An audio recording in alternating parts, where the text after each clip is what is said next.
Good morning everyone. Today I am going to start with the new chapter, that is chemical reactions. Basically we are going to do in this chapter the chemical bonds and different types of reactions.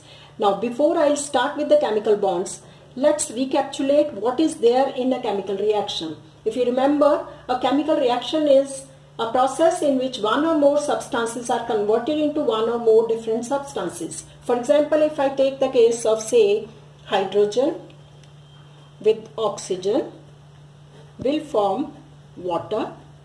Now this is a chemical reaction and you need to balance the equation as well. Now in this reaction, hydrogen and oxygen together, they are forming the reactants,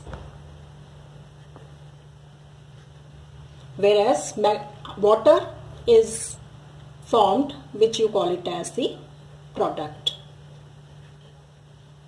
So substances that take part in a chemical reaction are called the reactants, whereas the substances which are produced because of the reaction, they are called the products. Now in this particular reaction, it is only the chemical reactions involving is the breaking of the already existing bonds in the reaction and the formation of new bonds of the products. In this case particularly, hydrogen and oxygen, the already existing bonds in these two molecules is breaking, and with the formation of new bonds for the formation of the molecule of water is there.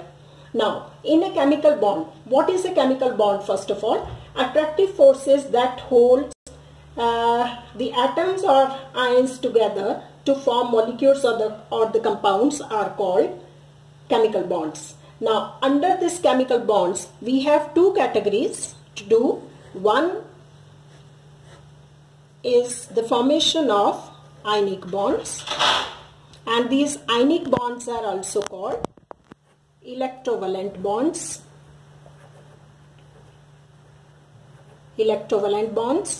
And the second category is the covalent bond, and we will be doing both simultaneously so that you will be able to understand the difference between the two bonds, or you call them as electrovalent bonds. Now in ionic bonds, metals, they always react with non-metals to form stable compounds, and they are called ionic compounds or electrovalent compounds. For example, if you have the case of sodium chloride or magnesium chloride, can be magnesium oxide. In all these cases, we have metals reacting with a non-metal to form this compound. Similarly, this is metal, non-metal forming a compound, metal and non-metal. So we are getting ionic bonds formed in these compounds.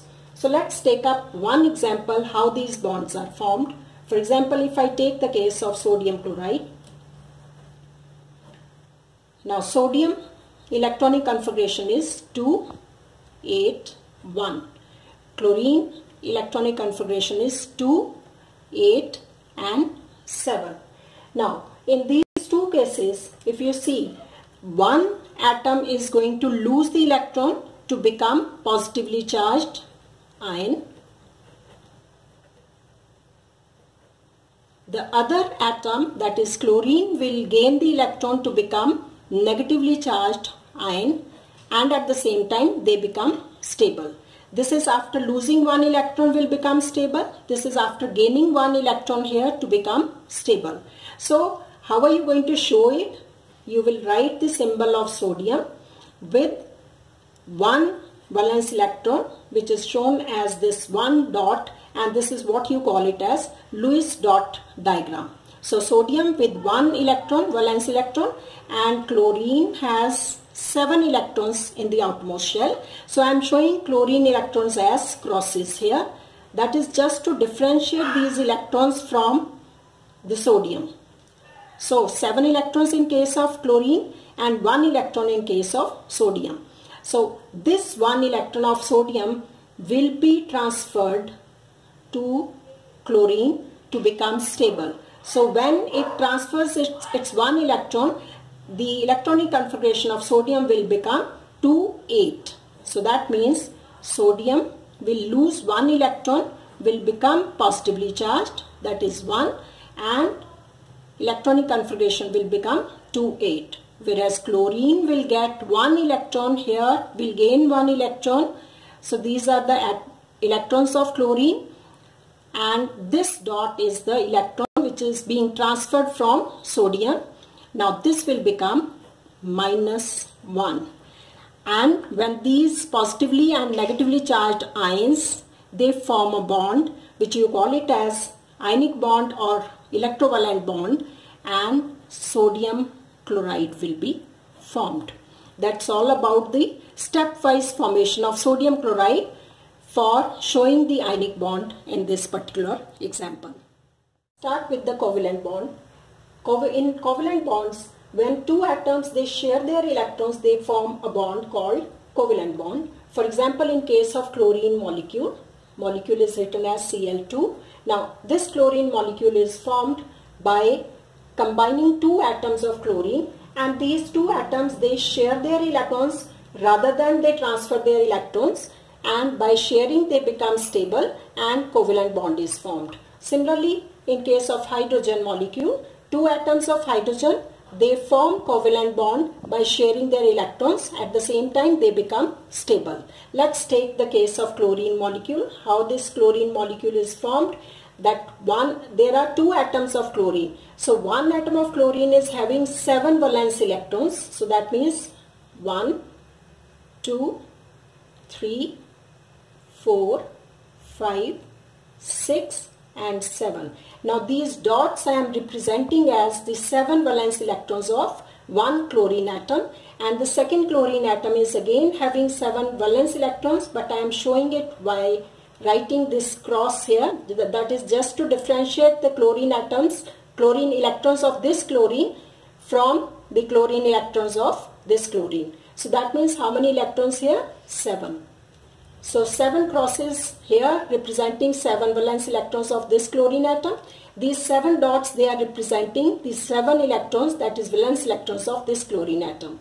Now what is happening to become stable? These two chlorine atoms they mutually share 1 electron. So if this chlorine has to become stable, so this will take the 1 electron of this chlorine, and total number of electrons they have become now 8. Similarly, this chlorine will have sharing of this electron of the other chlorine, and this will also become stable. So they are chlorine 1 bond. This 1 bond means they are sharing 1 pair of electrons. Similarly, if you take the case of hydrogen, now in case of hydrogen there is 1 valence electron. So each atom of hydrogen has only 1 electron, valence electron. So this is dot representing valence electron of this atom. This cross is representing the valence electron of this atom. So they are going to share this electron to become stable, and that is what you call it as the covalent bond, or you can write it like this. Now this single line representing that 1 pair of electron is being shared between the two atoms of hydrogen, and this will form hydrogen as molecule, and this is chlorine as molecule. Thank you so much.